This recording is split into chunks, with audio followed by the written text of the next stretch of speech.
Ketika Rasulullah wafat, itu separuh sahabat hampir mayoritas, ya Rasulullah kita semua ingin kita dulu yang meninggal karena engkau begitu penting. Maka jangan meninggal dulu, kita yang meninggal. Kalau kita yang meninggal tuh gak apa-apa, tapi kalau engkau penting, jangan meninggal. Tapi ada saja sahabat, lah tidak seperti itu. Saya suka Rasulullah meninggal dulu. Alasannya masuk akal. Biar Allah menyaksikan saya kama usaddikuhu hayyan usaddikuhu maitan. Allah biar menyaksikan saya iman kepada Nabi ketika masih hidup. Dan saya buktikan setelah mati pun, setelah meninggal pun, setelah wafat pun, iman. Jadi ternyata baisnya itu supaya orang tahu bahwa iman kita kepada Nabi itu iman yang super. Jika ketika beliau sugeng ya kita iman, setelah wafat juga kita iman. Kai usaddikuhu maitan kama usaddikuhu hayyan. Supaya saya mentasdikkan beliau setelah meninggal sebagaimana kita mentasdikkan beliau saat masih hidup. Dan ternyata Allah ridho dengan perkataan sahabat itu. Kenapa Allah ridho? Karena menjadi pelajaran bagi orang-orang yang ditakdir gak menangi Rasulullah SAW. Tetap mereka ini. Jangan kayak setan. Setan itu kurang ajar betul oleh iblis itu. Masyhur itu. Iblis itu nangis-nangis neng Nabi Musa. Iblis itu takutnya sama Allah itu luar biasa. Sampean kalah. Iblis itu setiap ketemu malaikat karena dia ngerti alam gaib, mesti apa itu? Kama sali syaitani id qala lil insani kfur falamma kafara qala inni bari'um minka inni akhafu wa rabbal alamin. Jadi setan iblis itu paling sering bilang inni akhafu wa rabbal alamin karena iblis itu tahu surga, tahu neraka, tahu kekuasaannya Allah. Jadi takutnya sama Allah luar biasa. Makanya setiap dia mengajarkan kekafiran, setelah orang itu kafir gimana? Inni bari'um minka inni akhafu wa rabbal alamin. Saking takutnya sama Allah, suatu saat iblis ini datangi Nabi Musa. Karena tahu Nabi Musa itu kalimullah. Orang yang bisa komunikasi langsung dengan Allah. Ya Musa ya kalim Allah, saya ini makhluk. Saya takutnya sama Allah luar biasa. Tolong rayukan Allah supaya nerima tobat saya. Karena dirayu terus lama-lama Nabi Musa bilang, oke, tak rayukan Allah. Sama Allah. Karena Musa kekasihnya, ya Allah iblis punya ingin tobat. Tolong dikasih hak tobat. Kata Allah, oke. Dia bisa tobat. Asal mau sujud di makamnya Nabi Adam.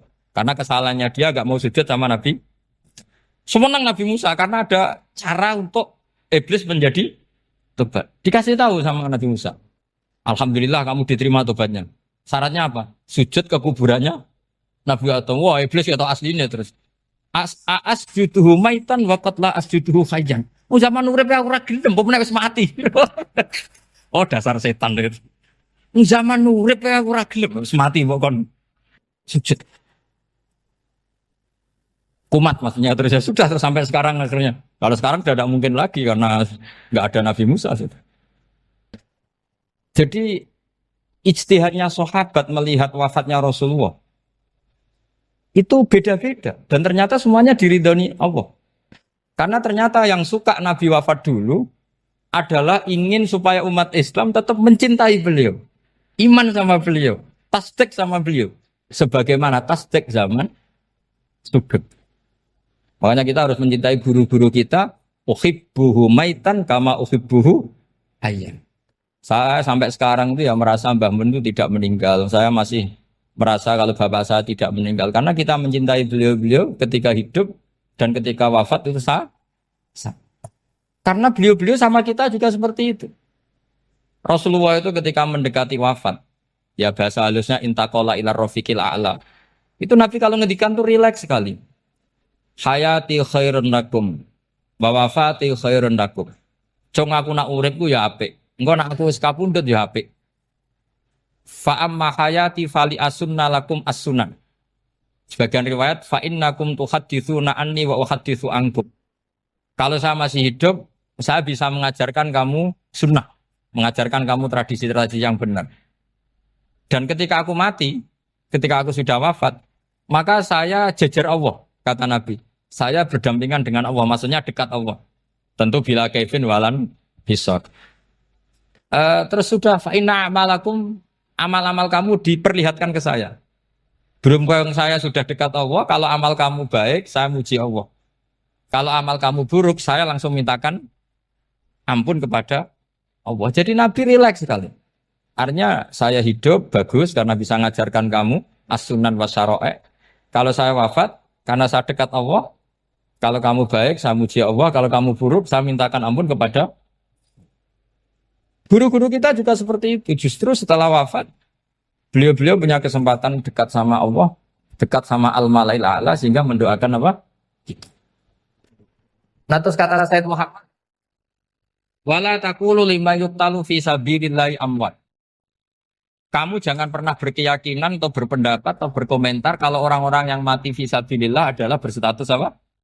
Mati, amwat. Kalah. Terus kata Sayyid Muhammad, hadza li amati syuhada. Ketentuan ini bagi umumnya syuhada. Artinya gini, umumnya syuhada saja tidak berstatus amwat. Apalagi hadza Rasulullah, sayyidul syuhada, sayyidul anbiya, sayyidul mursalin. Tentu tidak pernah berstatus amwat. Ya saya ulang lagi ya, jadi zaman cara berpikir, amatus syuhada, syuhada yang umum saja berstatus hidup. Tidak boleh distatuskan amwat. Apalagi Rasulullah itu sayyidus syuhada, sayyidul anbiya. Maka status beliau pasti hayyun la yamut. Pasti beliau itu hidup tidak. Dan karena beliau itu asfaq, sangat sayang kepada kita, sebagaimana zaman beliau hidup itu sayang kepada kita, sampai nangis-nangis minta hak syafaat, maka setelah meninggalkan pun beliau pasti sayang kita dan pasti berusaha supaya kita diampuni oleh Allah Subhanahu wa ta'ala. Sehingga ada sahabat yang tadi berpendapat kalau saya nggak masalah Nabi wafat dulu. Supaya Allah menyaksikan saya usaddiquhu maitan kama usaddiquhu hayyan.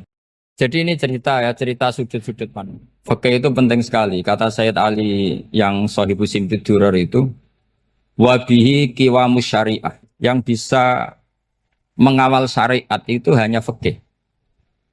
Fikih itu ya kalau yang paling gampang untuk kita misalnya punya Fathul Qorib, Fathul Mu'in, Fathul Wahab. Tapi yang faham betul, mesti faham itu ngelotok setengah hafal. Jangan bawa kitabnya tok, yang penting sekian semester terus selesai. Itu sama-sama dosa, itu dosanya ya dosa, mahasiswanya juga dosa. Karena sudah terlanjur sarjana agama, ternyata nggak bisa, itu kan mendingan ndak sarjana agama. Itu saya tak cerita sama Kiai Roba, itu ada fatwa Kiai, Kiai juga wali. Suatu saat ada penyanyi dangdut top terkenal di Indonesia itu nyanyi dangdut ya penyanyi ya dai, entah itu hakikat entah majas tidak tahu. Itu Kiai itu fatwanya lucu, kalau kamu datangi dia pas main dangdut masih saya beri izin, tapi kalau datangi dia pas pengajian itu tak larang kan santrinya jadi eskal, ini pas pengajian dilarang, pas dangdutan kok malah dapat izin. Tapi bukan berarti halal ya, dapat izin. Dapat izin kan potensinya bisa karena dilarang lah ya tetap belerot. Terus suatu saat si santri ini setengah wali, tidak wali tapi setengah. Ya. Lama-lama itu memahami gurunya. Memahami gurunya ternyata sirinya begini. Kalau seorang penyanyi yang tidak pernah ngaji, kemudian ngomong agama, itu potensinya itu fadallu wa adallu, sesat dan menyesatkan. Tapi kalau dia sedang nyanyi dangdut, penyanyinya cowok, sama jangan bayangkan dangdut putri, enggak, itu cowok sudah tua lagi. Jadi potensi halalnya ada lah maksudnya untuk, tapi tidak alat musiknya, orangnya. Tapi kalau dia nyanyi itu paling dosanya hanya nyanyi. Saya ulang lagi, murid tadi akhirnya paham kalau datangi pengajian itu artinya ikrar kalau dia seorang dai atau seorang yang layak ngomong apa? Agama. Itu lebih bahaya karena kita santri, apalagi kita doktor atau MM, terus ngekrori orang yang nggak jelas asal usulnya. Tapi kalau nyanyi kan nyanyi saja. Sehingga itu menjadi fikih. Bahaya terbesar dalam fikih adalah apa? Mengkaji fikih tidak dari ahlinya. Ya saya ulang lagi ya, mengkaji fikih tidak dari apa? Ahli. Nah kenapa demikian? Begini, saya beri contoh. Ilmu fikih itu tentu pertama dari Rasulullah Shallallahu Alaihi Wasallam. Kemudian bersanad sampai kita atau kita sampai Rasulullah. Itu ngalami sekian ijtihad yang tidak mudah. Saya beri sekian contoh. Dulu Imam Syafi'i itu sukanya sama guru yang miskin, ya karena rata-rata santri juga miskin. Jadi mesti ngidolakan guru yang miskin, karena sesama miskinnya harus berkoalisi. Tapi akhirnya gurunya Imam Syafi'i itu miskin sekali. Namanya Muslim bin Khalid Az-Zanji itu miskin, Sufyan As-Tsauri miskin, Sufyan bin Uyainah miskin. Setelah ngaji di Medina itu Imam Malik itu kaya. Pas itu Imam Malik sudah kaya. Setiap ketemu Imam Syafi'i dikasih uang.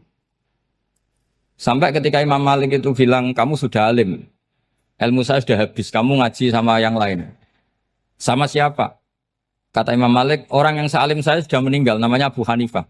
Tapi dia punya murid, namanya Muhammad bin Hasan Asy-Syaibani, kamu ke sana.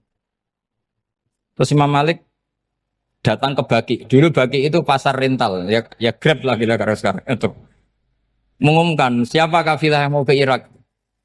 Kita ya Imam Malik, dibayari sama Imam Malik. Ini yang antar ke Irak, ke Muhammad bin Hasan Asy-Syaibani. Imam Malik mulai ngeper. Guru saya yang miskin tidak pernah nyangoni, guru-guru saya yang kaya sering nyangoni. Mulai memasalahkan kiai miskin gitu, kira-kira seperti itu mulai masalah.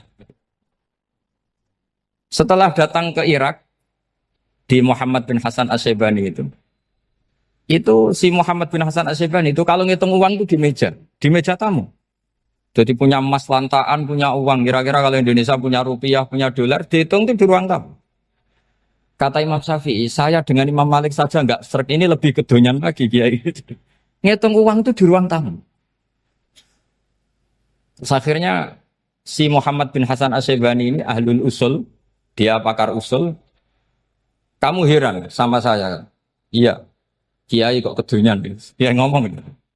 Tapi kata Muhammad bin Hasan Asy-Syaibani, kalau kiai tidak boleh kaya, itu tak kayak wong fasik. Ben gue demenan, gue mabuk. Oh jangan, nanti dipakai maksiat. Penjenengan mawon kersane digetoat. Berarti kiai oleh sugih, pun angsal-angsal. Semenjak itu jadi satu fikih bagi Imam Syafi'i. Ternyata kalau mengharamkan kiai sugih, berarti membolehkan yang fasik sugih. Kalau yang fasik sugih bisa dipakai i'anah alal maksiat. Semenjak itu mindset pikiran Imam Syafi'i rubah. Saking rubahnya sampai beliau berpendapat orang bisa beli Alphard, kok beli carry itu haram. Bisa jadi bupati kayak Pak Roba jadi RT haram. Soalnya gitu. Bisa keren kayak Gus Bak kok jadi orang pendengar haram. Pokoknya haram terus. Karena dalil beliau al-Islam ya'lu wala yula'aleh. Coba sampean ridho misalnya jadi orang Gresik dipimpin orang yang enggak sholat, ridho ndak? Ndak. Atau sholat tapi nggak bisa ngaji, ridho ndak? Ketika yang bisa ngaji berpotensi jadi buba, terus keterusan. Karena Imam Syafi'i keterusan, ya umatnya keterusan. Akhirnya orang-orang Syafi'i itu politikus rata-rata.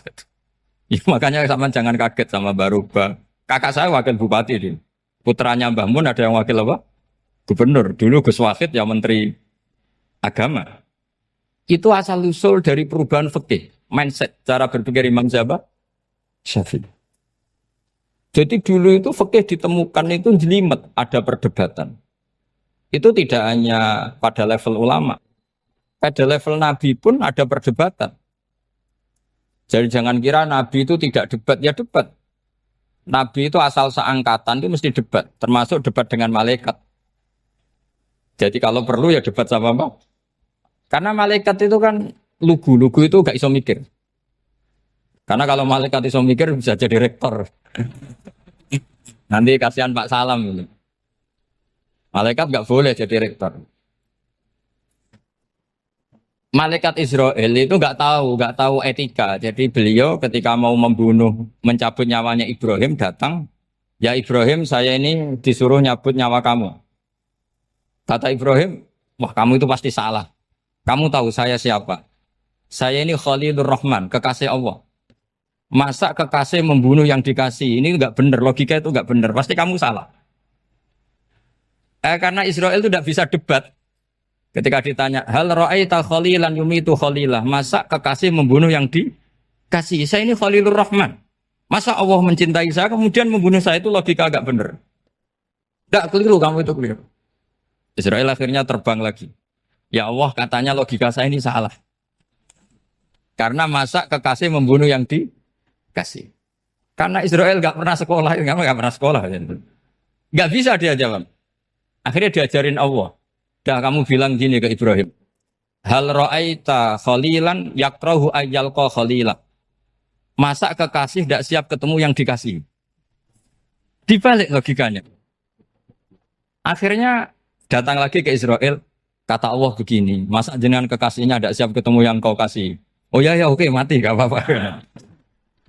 Jadi ilmu itu ngalamin perdebatan.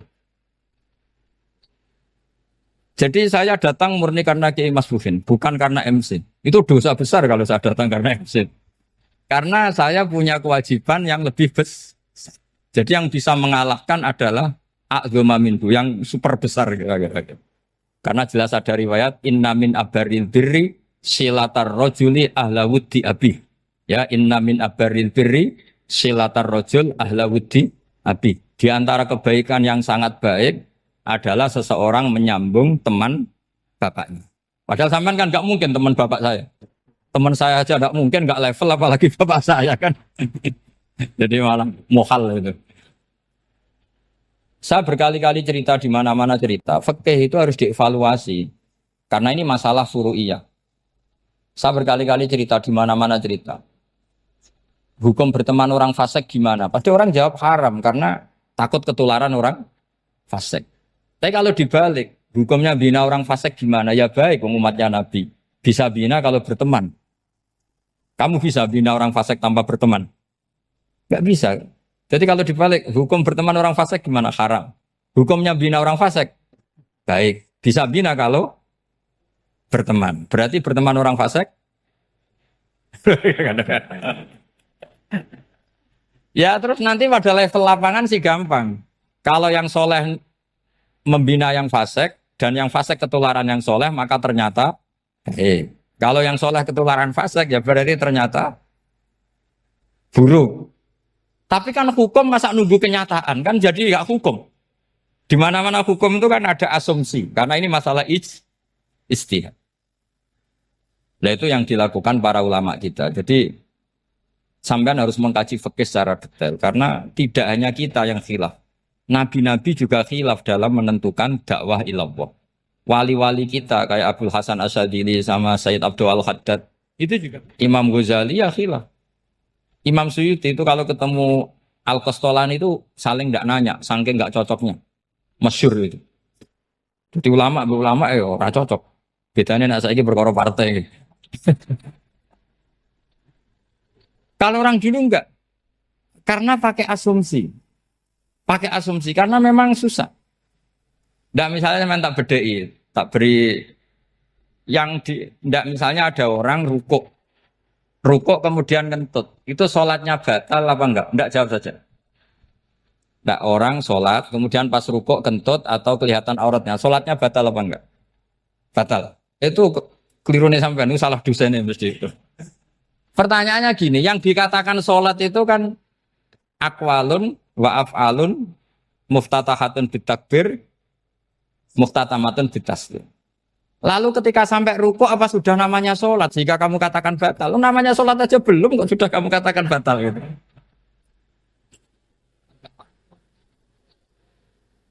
Iya kan? Jadi kalau aku mau sholat pas rukuk ngetut batal atau ora? Mestinya jawaban yang benar, ya ora sholat jadinya gitu. Karena kalau dikatakan sholat definisinya harus sampai salah. Tapi kan kita nggak mungkin ngomong seperti itu kan dianggap majnun. Padahal itu yang benar, yang punya kecerdasan. Nah makanya pertanyaannya, fikih itu ngikuti bahasa awam apa bahasa istilah? Kalau ngikuti bahasa awam ya kayak tadi, sholat kok pas rukuk kentut maka batal. Sebenarnya yang batal itu sholatnya apa rukuknya? Nah makanya terjadi perdebatan. Kalau yang pakar-pakar usuli itu salah istilah itu nggak mau. Saya ulang lagi, kalau pakar-pakar usuli itu salah istilah itu nggak mau. Terus misalnya tak beri contoh lagi. Kalau imam itu sudah salam pertama, Salam pertama itu yang rukun kan salam pertama. Berarti setelah salam pertama imam sudah keluar dari sholat apa belum? Yakin? Ya sudah. Sekarang sama tak bedai. Lalu makmum itu kesunatan langsung berdiri apa nunggu imam salam kedua? Enggak, jawab satu. Nunggu salam kedua kan? Dan itu kriminalis sampai Anda dalam sufi itu. Kriminalnya begini. Berarti Anda bergantung sama orang yang sudah tidak sholat. Kata kamu setelah salam pertama dia sudah tidak sholat. Berarti kamu menginstruksikan makmum berhubungan dengan orang yang sudah tidak sholat. Karena sudah keluar dari sholat ketika salam pertama.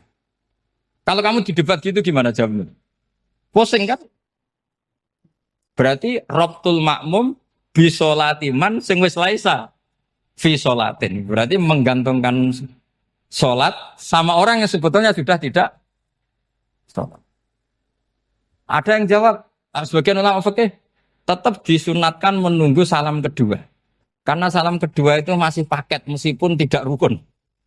Dia paketnya selesai. Tapi selalu pertanyaannya gini, lalu setelah salam pertama itu imam masih sholat enggak? Sudah sama pernah dijawab toh? Nah ini pentingnya bodoh, gak mikir sebenarnya. Jadi makanya bodoh itu barokah karena gak mikir itu. Jadi soalnya Rabbana ma khalaqta hadza apa? Batila. Sing bodoh ya barokah, sing pinter ya barokah. Sera barokah itu maksiat. Serana barokah plus. Jadi ilmu itu harus mengalami satu gesekan karena logika itu bisa dibalik. Nah karena ilmu itu mengalami satu gesekan, satu logika yang bisa kayak iya kayak enggak. Sehingga jargon di dunia ijtihad itu begini. Ra'yuna shawabun yahtamilul khata' wa ra'yuka khata'un yahtamilus shawab. Pendapat saya benar tapi mungkin salah. Tapi pendapat kamu taruhannya salah dulu tapi yang mungkin benar. Jadi mustahid kalau ketemu mustahid itu lucu. Ngomongnya itu ra'yuna shawabun yahtamilul khata'. Pendapat saya tarifnya benar dulu tapi yang mungkin salah. Kalau pendapat kamu salah tapi ya mungkin benar atau mungkin bisa salah ya tidak tahu pokoknya mungkin benar. Nah kenapa demikian? Begini, di luar masalah tauhid, saya ulang lagi di luar masalah tauhid, itu tentu ada masalah-masalah yang sifatnya ijtihadiyah. Ya saya ulang lagi, yang sifatnya apa? Ijtihadiyah. Dan ijtihadiyah ini nggak pernah selesai karena muqtadul hal, konteks kesejarahan maupun konteks kesempatan itu tidak sama. Dulu kiai-kiai itu ngaramkan dasi, ngaramkan celana karena yang celananan yang dasinan itu penjajah. Sehingga mantas sabah biqaumin bahwa minhu. Tapi lama-lama kiai-kiai itu ya pakai dasi, pakai celana. Ya karena dianggap sudah tidak mantas sabah biqaumin bahwa minhu. Ini ngalami pergeseran. Semua ijtihad itu ngalami pergeseran. Lalu pertanyaannya begini, lalu ijtihad apa Gus yang permanen? Yang permanen ya ijtihad dengan alatut istilah apa? Ijtihad. Saya beri contoh misalnya begini. Nabi Musa itu yang ngalami ijtihad. Kata beliau karena kangen Allah, itu ingin melihat Allah karena kangen. Rabbi arini anzur ilai. Qala lan tarani walakin anzur ilal jabal. Ya sudah namanya orang kangen ya ingin melihat. Ya sudah gitu aja. Sehingga ahli ilmu kalam itu berdebat. Kalau kata ahli sunnah, karena Nabi Musa minta ingin melihat Allah, berarti melihat Allah itu jaiz, mungkin. Karena Nabi gak boleh bodoh meminta sesuatu yang mau hal. Maka antipatinya ahli sunnah terhadap pendapat Mu'tazilah itu antipati. Karena menurut pendapat Mu'tazilah, Allah itu qadim. Allah itu laisa kamislihi syai'un, sehingga gak bisa dilihat.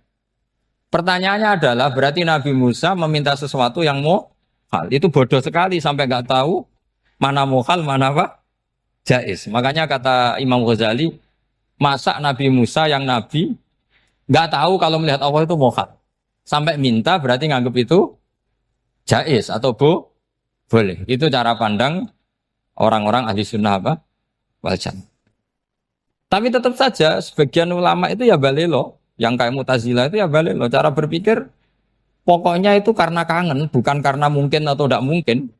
Jadi nggak mungkinnya tetap tidak mungkin. Terus mereka dalil la tudrikul absar wa huwa yudrikul absar. Nah, sudut pandang ini akan terus. Ada seorang wali ditanya, kalau kamu di surga ingin melihat Allah apa enggak? Jawabnya enggak. Kenapa ya? Kasihan Allah. Terus kenapa ya? Unazzihu dzalikal jamala an-nadzari misli.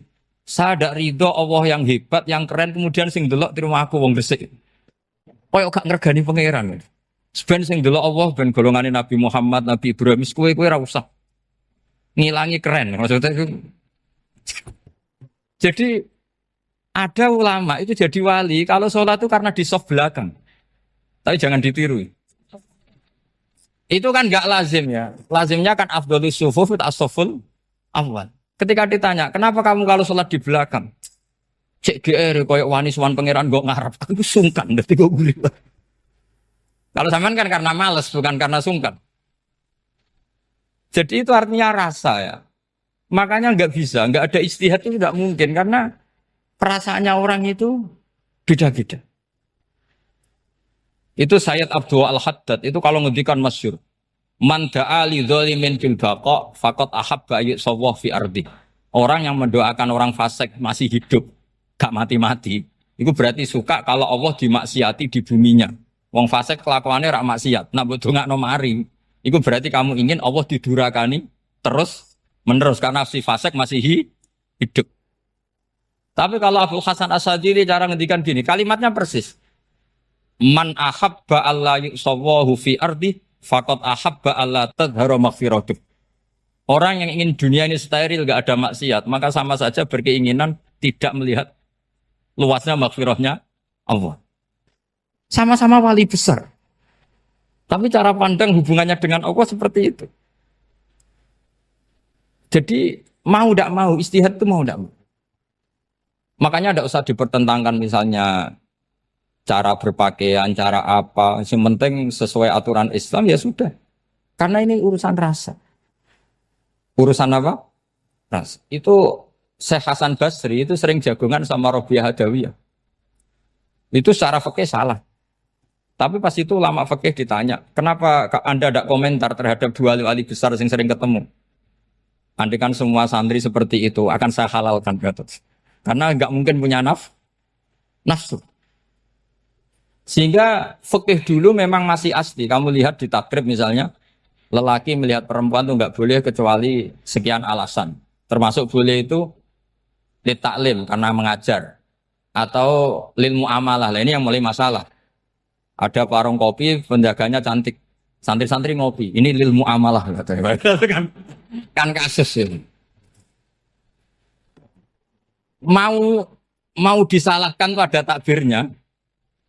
Mau dibenarkan ini jelas fasik kan, jelas fasik. Jelas fasik. Maksudnya sudah fasik sebelum itu ditambah itu, jadi fasiknya permanen. Nah pertanyaannya adalah, kalau kamu ngajar mbak-mbak, kemudian hafal yang cantik yang enggak, itu taklim li nazar apa nazar li taklim? Itu taklim apa modus? Makanya kalau ngopi cari bakul yang cantik, itu muamalah untuk nazar apa nazar untuk muamalah? Loh kalau saya ngopi dengan kirobah pasti halal. Karena begini, berjalan saja, bareng capek, nggak tahu itu warungnya siapa, terus berhenti ngopi. Kebetulan bakulnya cantik. Nah itu mungkin halal, karena kan saya nggak milih-milih. Ingin ngopi, kebetulan bakulnya cantik. Kalau kamu kan nggak apal daftarnya. Wah itu mesti haram itu, mesti haram itu. Karena berarti kan kamu menjadikan ngopi ini modus. Gue jagani nak takok pangeran. Lo kok nazar? Muamalah Gusti muamalah. Itu mesti modus. Maka fikih itu harus dikawal oleh tasawuf. Kalau ndak semua hukum fikih bisa diakalin. Makanya Imam Bukhari punya satu bab namanya Kitabul Khiyab. Bab mengkhilaf fikih. Beliau itu antinya sama Abu Hanifah itu luar biasa. Nggak ada ulama dibenci Imam Bukhari kayak Abu Hanifah. Masyhur itu. Untungnya beliau nggak menangnya Abu Hanifah.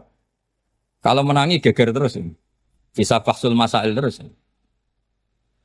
Itu Abu Hanifah itu ulama yang suka khilaf. Khilaf itu merekayasa hukum. Misalnya begini, saya ini puasa agak lemes, ujian agak lemes, apalagi kiai serawati di duit, santri beling-beling lemes ini.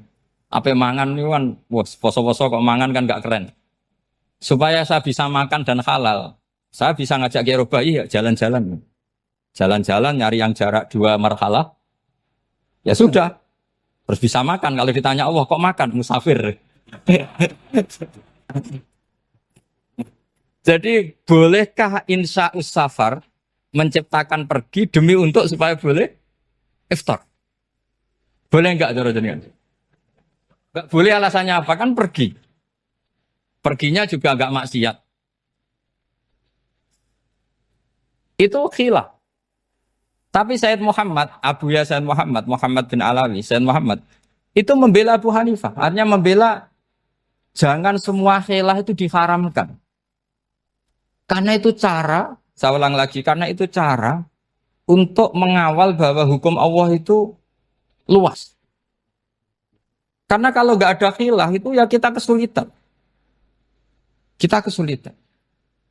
Misalnya begini, ini penjelasannya, makanya kita harus sering mendengar. Saya itu dulu masih sangat fikih itu protes, kenapa ada puluhan polisi wanita?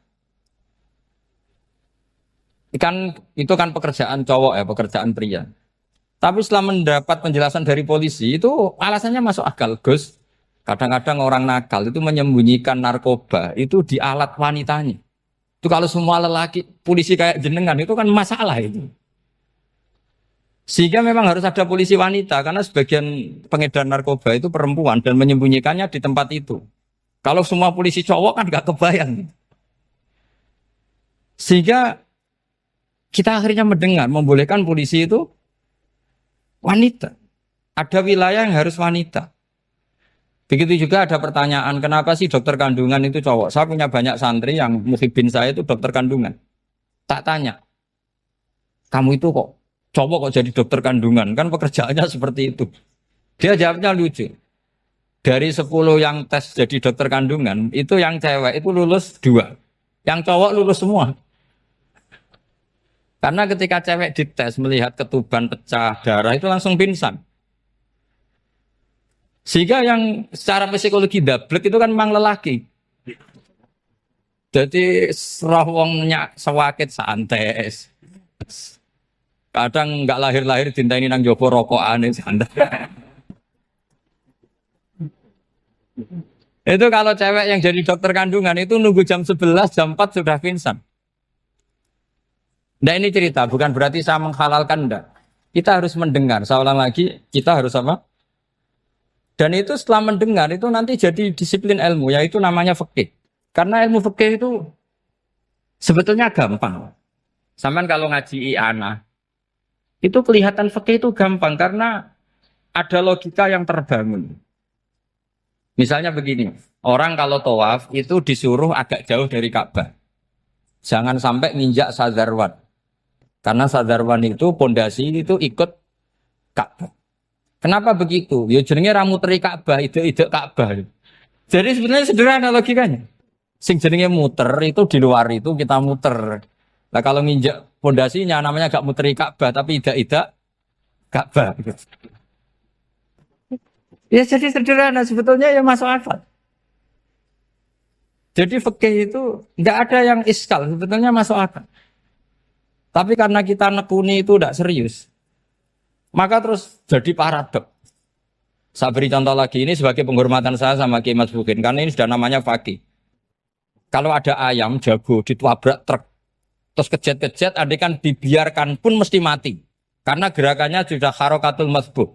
Terus kamu sembelih, itu halal apa enggak? Enggak jawab, ayam jago loh. Kalau kamu katakan halal, dia sudah tidak punya hayatun mustaqirroh, kehidupan yang permanen. Andai kan kamu biarkan pun 1 menit lagi meninggal. Kejet-kejet kan mau prosedur saja. Maksudnya pantasnya mati ya kejet-kejet sih, tapi sebetulnya sudah pasti mati. Maka ini ada 2 ulama. Kalau kata Imam Malik tetap namanya halal. Karena ruhnya masih di situ, sehingga ketika kita nyembelih, ya nyembelih hewan yang hidup. Yang namanya nyembelih itu pokoknya mematikan yang punya roh. Sementara saat itu rohnya masih di situ. Meskipun 1 menit lagi pasti. Tapi kalau mazhab Syafi'i enggak, ini sudah harokatul masbuh. tidak punya hayatun mustaqir. Sehingga dalam perdebatan ulama fikih itu lucu, kadang ya gampang mangkel no. Misalnya begini, kalau ada anak lahir tidak ada amaratul hayat, nggak nangis, nggak bernafas, sunat disolati apa enggak? Siktun sing layas tahillu walayas langsung lahir langsung mati, nggak ada amaratul hayat. Ora tahu mikir tuh. Itu tidak wajib disolati. Alasannya, ya kan memang sholat alal mayit kan tidak pernah hidup. Di mana-mana mayit itu setelah hidup mati. Ini kan tidak pernah hidup. Namanya ya atul lahmin, ya potongan daging itu aja enggak. Jadi kadang fikih diwaca tenan jebule mangkel no. Terus ketika di kitab Minhajul Thalibin itu, kalau kamu keluar mani itu wajib mandi enggak? Wajib kan? Kalau keluar mani inzal itu kan wajib mandi. Nah kenapa nifas atau wiladah keluar bayi? Kenapa ibu-ibu kalau keluar bayi wajib mandi? Alasannya lucu. Li'annal walad maniyun pun akidun. Ini kan wis mani cuma mengkristal. Jadi kadang pakai mangkel. Apa ya? Sembrono itu masuk. Mosok wajib mandi wiladah itu karena apa? Li'annal walad maniyun mun akidun. Niku mani sing wis mengkristal. Mani sing wis jelalatan lah lahir nuangis macam-macam. Jadi ternyata karena kenapa fikih butuh alasan nyari hadis tentang keluar anak mandi itu enggak ada yang sorry. Yang ada adalah tentang inzal. Innamal ma' minal. Akhirnya dicari-cari ternyata walad itu maniyun mun akidun. Lah ini problem fikih. Sampean harus siap dengan pelajaran seperti ini. Meskipun sampean mungkin wong priayi, tapi ini ilmu. Ya, saya ulang lagi, ini ilmu. Sehingga ulama itu mau tidak mau harus mau mendengar. Karena logika yang terbangun itu nunggu kalau mendengar kayak tadi. Malaikat Israel baru sadar, masa kekasih bunuh yang dikasih. Masuk akal juga Israel. Kalau sama sampean sih nggak nerima tetap selonang-selonang ini masalah Ibrahim Khalilur Rahman. Sehingga kita di alasan fikih itu harus kita dengar. Saya dulu itu saya sampai sekarang itu sama kalau bayi lahir masih sudah berbentuk bayi, saya sendiri berpendapat sebaiknya disolatin. Kalau sudah berbentuk apa? Bayi, meskipun tidak nangis, tidak ada amaratul hayat. Kan yang digugurkan itu wajibnya, bukan masalah boleh dan tidak. Itu banyaklah perdebatan ulama di bab itu. Saya beri contoh lagi perdebatan ulama. Ini contoh-contoh fikih karena ini khusus penghormatan status fakih tadi. Itu kalau ada orang mati jenazah itu. Jenazah itu kalau sholat, itu kan umumnya jenazah di depan, kita nyolati di belakang. Itu yang mengatakan begitu ya tidak punya alasan, ya taunya mulai dulu begitu, di mana-mana nyolati jenazah, jenazahnya di depan. Tapi di kitab Mahalli jelas diterangkan, kata kaul sa'ani tidak wajib. Alasannya ya lucu, fa innal janazah laisat bi imamin. Jenazah itu tidak imam, kenapa harus di depan? Kan kacau kan. Lu coba alasannya di depan apa? Dia ada imam kok. Nah barokahnya fikih itu, sehingga kita melihat di Arab Saudi sekarang, itu jenazah kan di belakang. Tapi kita tetap nyolati apa? Mayit. Kalau di Arab Saudi musim haji, itu jenazahnya di kamar mayit, tapi kita nyolati. Itu satu-satunya takbir ya tadi, fa innal janazah laisat bimanzilatil imam. Tapi jangan praktekkan, nanti dia kepaliran sesat. Saya hanya cerita ilmu, jangan dipraktekkan. Kalau dipraktekkan masih jadi aliran sesat. Mono jenazah ning mburi mame kok ngarep aliran sesat. Sebetulnya bukan sesat tuh. Uji coba fikih. Ya karena tadi fa innal janazah laisat bimanzilatil. Bukti lagi kalau sampean sholat ghaib. Sholat ghaib ini misalnya mayitnya di Surabaya, boleh enggak sholat ghaib di sini? Terus jenazahnya di belakang kamu apa depan kamu? Nah ini kan fikih itu pokoknya gitu. Makanya standar furu'iyah itu susah. Karena perdebatannya itu mirip-mirip. Kayak iya, kayak tidak, kayak. Makanya dulu zaman sahabat, Ada sahabat itu mencintai Rasulullah. Senengannya sowan. Bukti cinta sowan. Banyak juga yang sahabat bukti cinta Nabi itu tidak pernah sowan. Alasannya ganggu. Kenapa kamu jarang sowan Nabi? Saya sering jamaah sama Nabi, saya tidak pernah sowan. Kenapa? Ganggu. Biar Nabi kalau di rumah sama anak istrinya, saya tidak mau ganggu. Makanya saya termasuk kiai yang gak pati seneng disowani. Karena ya itu tadi. Kalau ngulang seneng saya, kalau disowani biasa saya. Kalau Kiai Roba itu nilai, nak pernah sepuh jadi rasuan nilai. Jadi beda, saya sering ditilii Kiai sepuh. Tapi bahasanya tentu tidak sowan, tapi nopo nilai. Kalau sowan itu maka kan nafkah itu seperti itu. Jadi ada disiplin, di situ ada disiplin ilmu. Yang kadang kita tidak cocok. Makanya Imam Syafi'i sendiri ngendikan kadang beliau dengan gurunya, dengan Imam Malik sampai ngarang ikhtilafu Malik. Beliau punya data yang beliau itu sedang nggak sama dengan gurunya, yaitu Imam siapa? Malik. Karena mindsetnya itu beda.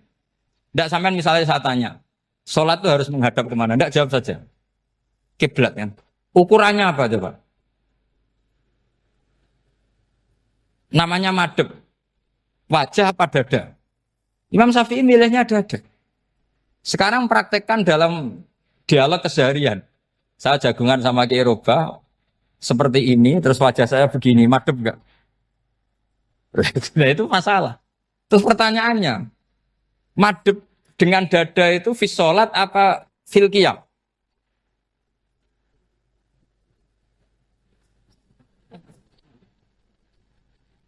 Loh enggak, kalau fis sholat pas sujud dada kamu madhep mana coba? Kamu enggak pernah mikir kan? Ya madhep pakai dada itu kan kalau berdiri, kalau rukuk sama sujud.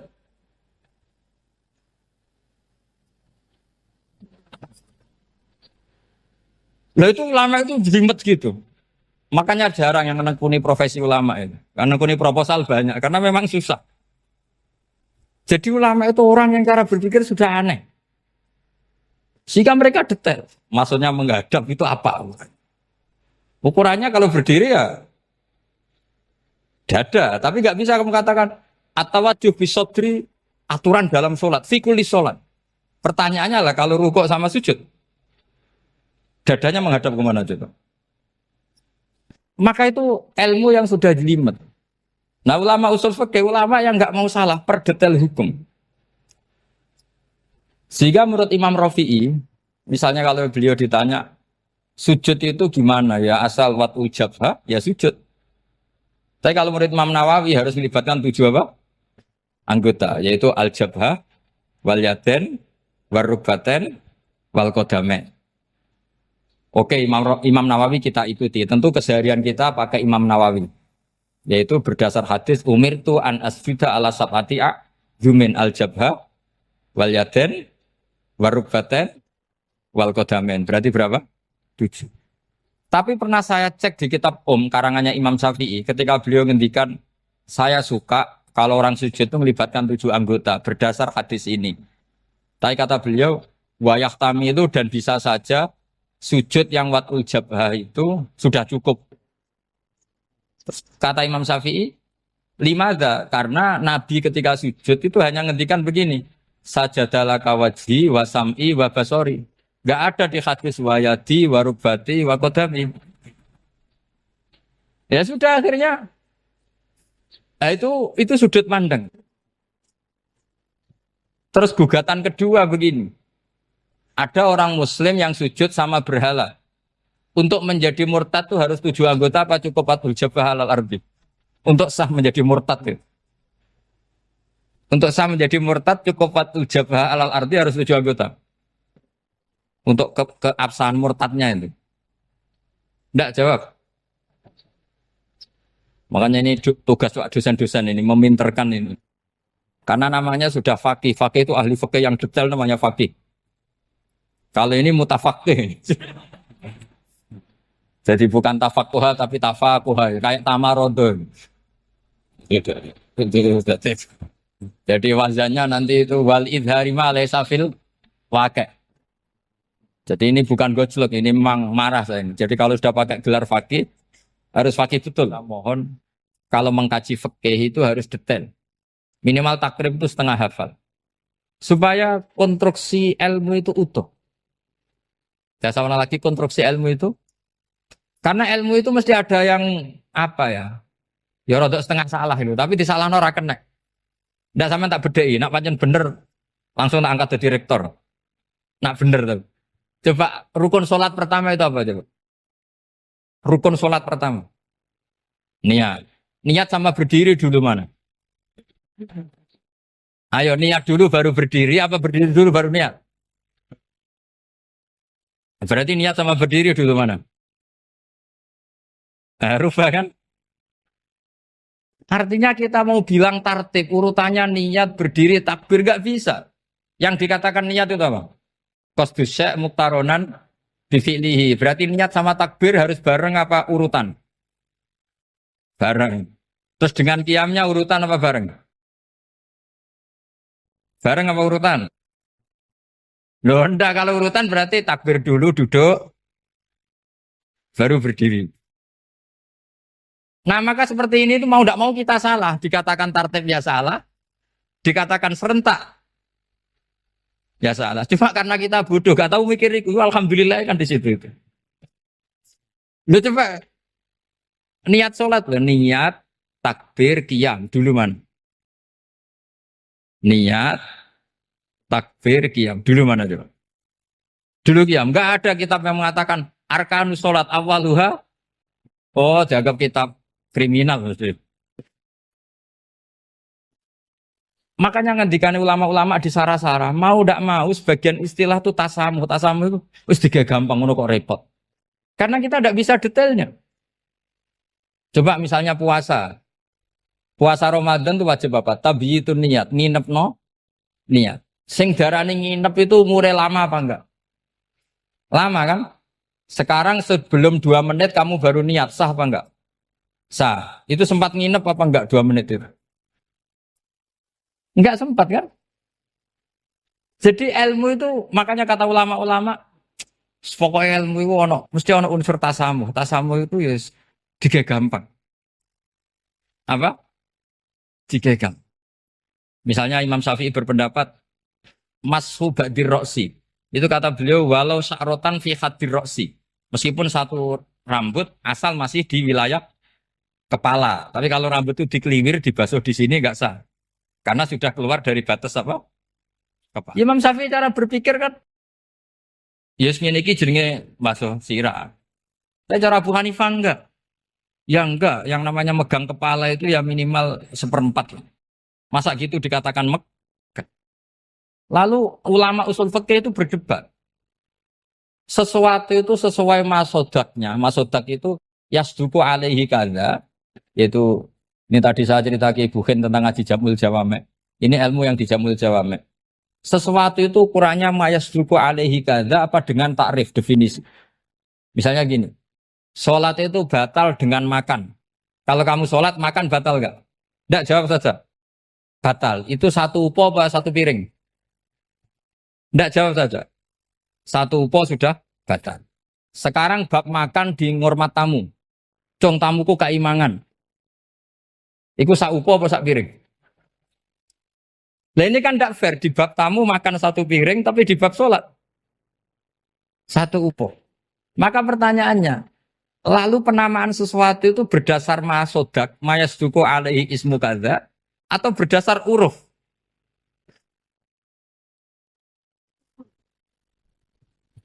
Ukurannya apa coba? Maka terus jadi perdebatan. Nah ini di sini ini pentingnya ulama karena ya sekarang saya bedai sekarang. Cengkeh itu wangi apa enggak? Kategorinya cengkeh. Wangi kan? Kalau orang bikin kue tar pasti pakai apa? Cengkeh. Pakai wedang ronde supaya manis. Apa wangi dikasih apa? Cengkeh. Nah itu saya berkali-kali cerita. Pernah mau dipikirkan orang Islam itu nggak boleh rokok karena dianggap pakai apa? Mewangi karena ada apa? Cengkeh. Tapi terus didebat. Kalau gitu berarti orang Jumatan sunat rokok. Karena Jumatan disunatkan pakai pewangi. Wah itu kan akhirnya tuh, wah iya ya, repot ya kan. Jadi kalau cengkeh kamu kategorikan wewangen, yang orang Islam nggak boleh rokok karena pakai cengkeh yang wangi, konsekuensinya orang Jumatan sunat rokok karena berarti di masjid pakai apa? Pewangi kan sesat semua ya, jadi itu ilmu. Makanya selain fikih mateng itu ada ilmu yang namanya usul fikih. Usul fikih itu yang neliti itu. Mayas duku alaihi kada. Jadi yus ngono iku darani ngono. Seorang lagi. Ngono iku wis darani ngono. Ora perlu roh detail. Ya, saya ulang lagi. Wis ora perlu roh detail. Makanya Abu Hanifah itu misalnya basuh wajah. Wis angger kecelok ngene iki basuh wajah. Nek Imam Syafi'i kan detail. Mimba ini mana bitis syari sampai ila somahe uzunehi ila zakon. Terus mana bitis syari Imam Syafi'i nambah apa? Ghaliban. Kenapa ditambah ghaliban? Karena kalau orang budak mana bitis syarinya di sini. Jadi itu fikih. Jadi fikih itu jelimet. Padahal kita ini nggak pernah berpikir secerdas Imam Syafi'i, tapi akhirnya ya mikir juga. Agak ditambah ghaliban, mana bitis syarinya orang budak kan? Sini. Terus sekarang perdebatannya, orang budak basuh maskur roksi di sini sah enggak? Karena tadi itu wajah apa kepala gitu kan. Kan jadi bingung gitu. Ya makanya ini mukadimah saya supaya sampean apa lebih disiplin belajar apa? Fikih dan setidaknya didiskusikan lah kitab-kitab Minhajul Thalibin atau kitab-kitab Mahali. Karena di situ nanti ada perdebatan.